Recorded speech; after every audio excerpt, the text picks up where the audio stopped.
மே 11, 2025 இன்றைய நாளுக்கான இறை வார்த்தை. உங்களுக்கு தேவையானதை தாமதமில்லாமல் கர்த்தர் தந்தருளுவார், விசுவாசியுங்கள். The Lord will give you what you need without delay. Believe. சங்கீதம் 40 அதிகாரம் 17 வசனம். Psalm chapter 40 verse 17. நான் சிறுமையும் எளிமையுமானவன், கர்த்தரோ என் மேல் நினைவாயிருக்கிறார். தேவரீர் என் துணையும் என்னை விடுவிக்கிறவருமாயிருக்கிறீர். என் தேவனே, தாமதியாதேயும்.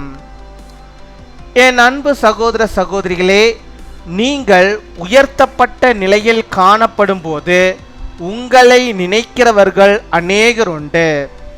ஆனால் நீங்கள் சிறுமைப்படுத்தப்படும் போது, தாழ்விலே காணப்படும் போது உங்களை விசாரிக்கிறவர் கர்த்தர் ஒருவரே. உங்கள் மேல் தேவன் நினைவாயிருக்கிறார். உங்கள் பிரச்சனைகளும் போராட்டங்களும் நீங்கள் இப்போது கடந்து போகும் வேதனையின் பாதைகளை தேவன் அறிந்திருக்கிறார். கர்த்தர் உங்கள் மேல் நினைவாயிருக்கிறார். உங்கள் கண்ணீரின் நாட்கள் நிச்சயமாக முடிந்து போகும். தேவன் உங்களை உயர்த்தி மேன்மைப்படுத்துவார். பல வேளைகளிலே உங்கள் விசுவாச குறைவுகளின் நிமித்தமாய் ஆண்டவர் என்னை மறந்துவிட்டாரே என்று நீங்கள் கதறுகிறீர்கள். ஆனால் தேவன் உங்கள் மேல் நினைவாயிருக்கிறார். பிரியமானவர்களே, நீங்கள் ஜெபித்த ஜெபங்கள் ஒரு நாளும் வீணாய் போவதில்லை. தேவன் உங்கள் கண்ணீரை புறக்கணித்து விட்டு ஒரு நாளும் அவர் கடந்து செல்வதில்லை. But as for me, I am poor and needy. May the Lord think of me. You are my help and my deliverer. You are my God. Do not delay.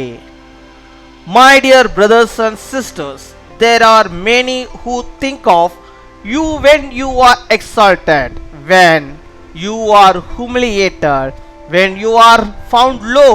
The Lord is the one who examines you. God is mindful of you. God knows your problems, your struggles, the paths of pain you are going through now. The Lord is mindful of you, and your days of tears will surely end. God will lift you up and exalt you. Many times you cry out that the Lord has forgotten me because of your lack of faith. But God is mindful of you. Beloved, never a day of your prayers goes in vain. Not a day goes by without God ignoring your tears. அன்பின் பரலோக தகப்பனே, நன்றியோடு my துதிக்கிறோம் அப்பா, my ஸ்தோத்தரிக்கிறோம் அப்பா. அந்த நாளுக்காக நன்றி செலுத்துகிறோம் அப்பா. இந்த புதிய நாளிலே கர்த்தர் நீர் புதிய விதமான நன்மைகளையும் புதிய விதமான ஆசீர்வாதங்களையும் புதிய விதமான ஆண்டவரே கிருபைகளையும் உடைய பிள்ளைகளுடைய வாழ்விலே தந்து அவளை நீர் வழிநடத்துகிறதான கிருபைகளுக்கு ஆமக்கு நாங்கள் நன்றி செலுத்துகிறோம். நன்றி நன்றி நன்றி நன்றி அப்பா, கொடாகொடி நன்றி அப்பா. அப்பா, அந்த உலகத்திலே நாங்கள் உயர்த்தப்பட்ட நிலைமையில் இருக்கும்போது எங்களை விசாரிக்கிறவர்கள் அநேகர் உண்டு ஆண்டவரே. ஆனால் நாங்கள் தாழ்த்தப்படும் போதோ சிறுமைப்படுத்தப்படும் போதோ எங்களை விசாரிக்கிறவர் நீர் ஒருவருமாய் மாத்திரம் ஆண்டவரே. நீர் ஒருதான் மாத்திரமே எங்களை விசாரிக்கிற முடியும் என்பதை நாங்கள் விசுவாசிக்கிறோம் அப்பா. மை துதிக்கிறோம், மை ஸ்தோத்தரிக்கிறோம் ஆண்டவரே. நீர் எங்கள் மேல் எப்பொழுதும் ஆண்டவரே நினைவாய் இருக்கிறீரே, அதற்காக நாங்கள் நன்றி செலுத்துகிறோம். நம்முடைய பிள்ளைகளுடைய வாழ்விலே காணப்படுகிறதான எல்லா விதமான பிரச்சனைகளும் போராட்டங்களும் ஆண்டவரே அது கடந்து போகும்படியாக நீர் ஆண்டவரே அவர்களுக்கு ஆண்டவரே செவ்வையான பாதையை அவர்களுக்கு ஆண்டவரே காட்டியறல வேண்டுமா ஜெபிக்கிறோம் ஆண்டவரே. நீர் அவர்கள் மேல் நினைவாய் இருக்கிறீர் என்பதை அவர்கள் அறிந்து கொள்ளும்படியாக கிருபை தர வேண்டுமா ஜெபிக்கிறோம். அவருடைய கண்ணீருக்கு எல்லாம் ஆண்டவரே ஒரு முற்றுப்புள்ளியை நீர் வைத்தரல வேண்டுமா ஜெபிக்கிறோம் ஆண்டவரே. அவருடைய கண்ணீரின் நாட்கள் நிச்சயமாகவே முடிந்து போகும்படியாக ஆண்டவர் அவருடைய தலைகளை நீர் உயர்த்தி அவர்களை மேன்மைப்படுத்தி அவளை ஆசீர்வதித்து அவளை வழிநடத்தியறல வேண்டுமா ஜெபிக்கிறோம் அப்பா. மை துதிக்கிறோம் அப்பா, மை ஸ்தோத்தரிக்கிறோம் ஆண்டவரே. நம்முடைய பிள்ளைகள் ஆண்டவரே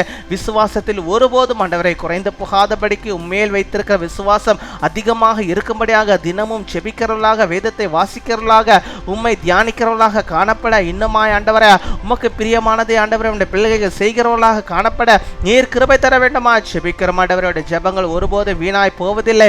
கர்த்தருடைய கண்ணீரை ஒருபோது நீர் புறக்கணிப்பதில்லை. ஆண்டவரே உடைய கண்ணீரை, கவலைகளை, பிரச்சனைகளை எல்லாவற்றையும் ஆண்டவரை மாற்றி ஒரு விசேஷித்த ஒரு ஆசீர்வாதத்தை, ஒரு அதிசயத்தை, ஒரு அற்புதத்தை அவள் விரும்புகிறதான அந்த ஆசீர்வாதத்தை அவருடைய வாழ்விலே தந்து அவளை வழிநடத்துகிறதான கிருபையிலுக்கு உமக்கு ஸ்தோத்திரம், ஸ்தோத்திரம், ஸ்தோத்திரம். ஹல்லேலூயா. உமக்கு கொடாகொடி ஸ்தோத்திரங்களை செலுத்துகிறோம் ஆண்டவரே. இந்த நாளிலும் ஆண்டவரே பலவீனத்தின் மத்தியிலே அப்பா கர்த்தாவே எனக்கு இந்த பலவீனத்திலிருந்து ஒரு விடுதலை வேண்டும் என்று சொல்லி ஜெபிக்கிறோம். பிள்ளைகளுக்கு அப்பா நல்ல சுகத்தை, பலத்தை, ஆரோக்கியத்தை நீ தந்து அவளை வழிநடத்தி விடுமா ஜெபிக்கிறோம். தமக்கு பிரியமானவர்களுக்காக நம்முடைய பிள்ளைகள் ஜெபித்துக் கொண்டிருக்கிறார்களா? அவர்கள் யாருக்கெல்லாம் ஜெபிக்கிறார்களோ அத்தனை பேருக்கும் அற்புதங்கள் நடக்கும்படியாக நீர் கிருபை தர வேண்டுமா ஜெபிக்கிறோம் ஆண்டவரே. அநேக ரட்சிப்புக்குள்ளாக வரும்படியாக நம்முடைய நாமத்தை மகிமையாக அப்பா அம்மை ஏற்றுக்கொண்டவர்களாக இந்த உலகத்திலே வாழும்படியாக நீர் கிருபை தர வேண்டுமா ஜெபிக்கிறோம். அப்பா அம்மை துதிக்கிறோம், உம்மை ஸ்தோத்தரிக்கிறோம் ஆண்டவரே. நீரே பெரிய காரியங்களை செய்தாலும் பெரிதான நன்மைகளுடைய பிள்ளைகளுடைய வாழ்விலே நீ செய்வதற்காக நாங்கள் நன்றி செலுத்துகிறோம் அப்பா. நன்றி, நன்றி, நன்றி. கொட்டாகொடி நன்றி செலுத்துகிறோம் ஆண்டவரே. நீ தாமதிக்காமல் எல்லாவற்றையும் ஆண்டவரை அவருடைய வாழ்விலே தந்து அவளை வழிநடத்துகிறதான தேவகாமுக்கு ஸ்தோத்திரம், ஸ்தோத்திரம். கொடாகொடி ஸ்தோத்திரங்களை செலுத்துகிறோம் ஆண்டவரே. அப்பா அந்த நாளிலே தங்களுடைய பிறந்த நாளை கொண்டாடுகிற பிள்ளைகளுக்காக நாங்கள் ஜெபிக்கிறோம். அநேக பிறந்த நாட்களில் நம்முடைய பிள்ளைகள் காண ஆண்டவரே நல்ல சுகம், பலன், ஜீவன, ஆரோக்கியத்தை பெற்று நீடிய ஆயுள் நாட்களை பெற்று வாழ நீர் கிருபை தாரும். அதே போல தங்களுடைய திருமண நாளை கொண்டாடுகிற பிள்ளைகளுக்காகவும் நாங்கள் ஜெபிக்கிறோம். அநேக திருமண நாட்களை அப்பா கணவனும் மனைவியும் இணைந்து ஆண்டவரை கர்த்தரோடு கூட இணைந்து வாழ்ந்து ஆண்டவர் நாமத்துக்கு மகிமையாக இருக்க நீர் கிருபை தர வேண்டுமா ஜெபிக்கிறோம். சுக வாழ்வை தந்து ஆசீர்வதித்தரலும் குடும்பத்தை நீர் கட்டியறல வேண்டுமா ஜெபிக்கிறோம். இன்னுமாய் நாங்கள் கேட்க மறந்த அநேக நன்மைகளையும் உடைய பிள்ளைகள் கேட்கிற எல்லா விதமான காரியங்களையும் நீர் ஆண்டவர்களுக்கு தந்து வழிநடத்துகிற தன் தாவுக்காக உமக்கு கொடாகொடி நன்றிகளை செலுத்துகிறோம். துதிகன மகிமை எல்லாம் ஒருவருக்கே இயேசு கிறிஸ்துவின் மூலம் ஜெபிக்கிறோம் எங்கள் ஜீவனுள்ள நல்ல பிதாவே. ஆமீன்.